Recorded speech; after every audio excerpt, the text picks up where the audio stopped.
Sejarah Geologi Pantai Pangandaran, Jawa Barat. Sobat semua, sehat dan sukses selalu. Pada kesempatan ini saya sajikan sejarah geologi dari Pantai Pangandaran, Jawa Barat. Pantai Pangandaran tidak hanya dikenal karena keindahan wisatanya, tetapi juga karena struktur geologinya yang unik. Secara ilmiah, kawasan ini merupakan laboratorium alam yang mencatat aktivitas tektonik dan vulkanik jutaan tahun silam. Berikut adalah tahapan sejarah geologi pembentukan kawasan Pangandaran. Era Miosen, sekitar 20 hingga 15 juta tahun lalu.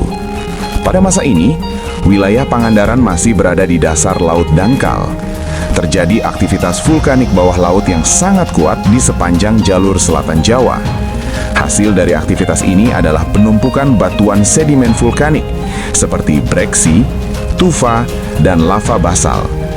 Batuan-batuan tua inilah yang menjadi fondasi dasar atau batuan dasar wilayah Pangandaran, dikenal dengan formasi Jampang. Pembentukan terumbu karang, Miosen akhir.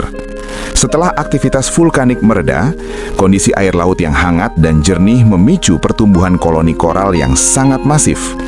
Penumpukan kerangka koral selama jutaan tahun membentuk lapisan batu gamping atau limestone yang tebal.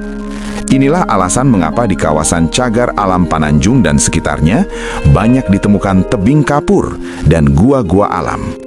Dikenal dengan formasi Pamutuan dan Kali Pucang. Pengangkatan tektonik, Pliosen, Pleistosen. Sekitar 2 hingga 5 juta tahun lalu, terjadi tumbukan hebat antara lempeng Indo-Australia yang menunjam ke bawah lempeng Eurasia. Tumbukan ini menyebabkan dasar laut terangkat ke permukaan. Lapisan batu gamping yang tadinya di bawah air naik menjadi daratan dan perbukitan. Proses ini juga membentuk struktur gua-gua kars yang eksotis karena pengikisan oleh air hujan atau proses pelarutan kimiawi. Pembentukan Tombolo, fenomena unik. Ini adalah fitur geologi paling ikonik di Pangandaran. Secara teknis, Semenanjung atau cagar alam Pangandaran dulunya adalah sebuah pulau terpisah dari daratan utama Jawa. Terjadinya proses sedimentasi. Arus laut dari arah barat dan timur membawa sedimen pasir yang kemudian terakumulasi di celah antara pulau dan daratan utama. Lama-kelamaan, gundukan pasir ini menyambung dan membentuk jembatan darat alami. Inilah yang menyebabkan Pangandaran memiliki 2 garis pantai, yaitu pantai barat dan pantai timur, yang saling membelakangi, dipisahkan oleh tombolo hasil sedimentasi. Karakteristik geologi saat ini, fitur cagar alam berupa perbukitan kars atau batu gamping yang terangkat dari dasar laut. Pasir putih berasal dari hancuran koral dan biota laut. Pasir hitam berasal dari rombakan batuan vulkanik purba yang terbawa arus sungai ke laut. Gua alam hasil proses karstifikasi atau pelarutan batu kapur oleh air selama ribuan tahun. Fakta menarik, geologi Pangandaran juga sangat dipengaruhi oleh posisinya yang berdekatan dengan zona subduksi aktif di selatan Jawa.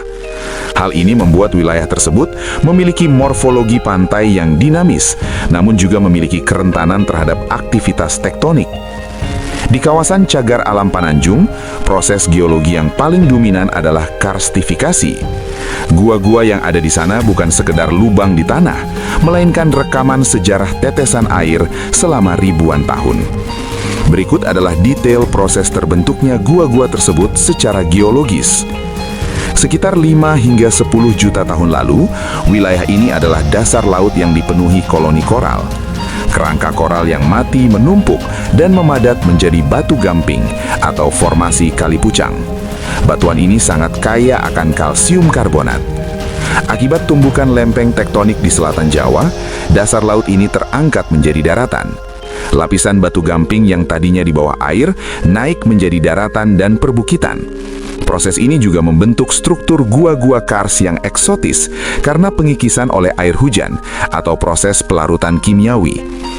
Air hujan yang turun sedikit asam karena bereaksi dengan karbon dioksida di atmosfer membentuk asam karbonat lemah. Air asam ini merembes masuk ke retakan batuan dan melarutkan mineral kalsit. Perlahan tapi pasti, retakan kecil berubah menjadi lorong-lorong besar yang kita kenal sebagai gua. Setelah lorong gua terbentuk, air yang mengandung larutan kapur menetes dari atap gua. Saat menetes, sebagian karbonatnya terlepas kembali ke udara, meninggalkan endapan kalsit tipis. Proses ini menghasilkan ornamen gua atau speleotem, berupa stalaktit, endapan yang tumbuh menggantung dari atap gua, stalagmit, endapan yang tumbuh menjulang dari lantai gua akibat tetesan dari atas, dan pilar, pertemuan antara stalaktit dan stalagmit. Ornamen gua seperti stalaktit hanya tumbuh sekitar 1 hingga 2 cm setiap 100 tahun. Menyentuhnya dengan tangan kosong dapat mematikan proses pertumbuhannya karena lemak dari kulit manusia menutup pori-pori batuan. Daftar gua di Cagar Alam Pananjung, antara lain, Gua Parat, merupakan gua terpanjang di kawasan ini, memiliki stalaktit dan stalagmit yang menyerupai berbagai bentuk, seperti paha ayam atau keris. Gua Ciranganis, terkenal karena adanya sumber mata air yang jernih, menunjukkan adanya sistem sungai bawah tanah aktif. Gua Sumur memiliki lubang vertikal di bagian atas atau sinkhole yang membiarkan cahaya masuk secara alami. Demikian sobat, semoga bermanfaat. Jangan lupa subscribe, like, dan komentarnya, serta bunyikan lonceng agar sobat semua mendapatkan notifikasi video-video saya selanjutnya. Salam.